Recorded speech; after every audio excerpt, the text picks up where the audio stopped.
think this is a very important place to now bring in another thing which I've seen that confuse people regarding what happiness is joy. Okay? So a lot of people are confused with the word happiness. That is why my definition is happiness is knowing who and what you are and living from that knowing it's your natural state. So I would talk separately about feelings such as joy. I equate happiness with fulfillment.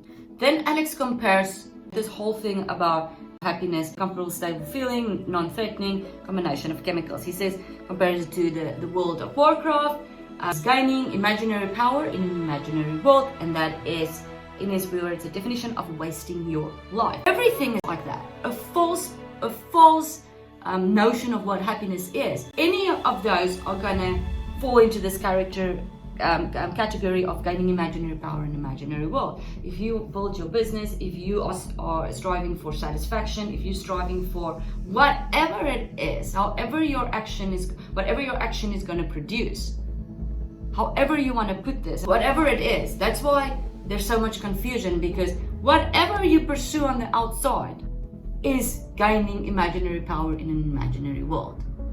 And it's a bit, for me, a bit harsh to say you're wasting your life, because we're all learning, we're all evolving.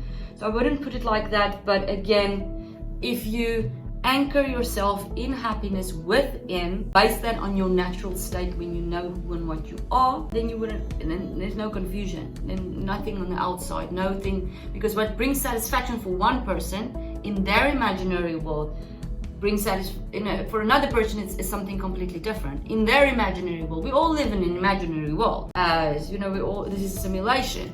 So for me, you can't really base your happiness on that either.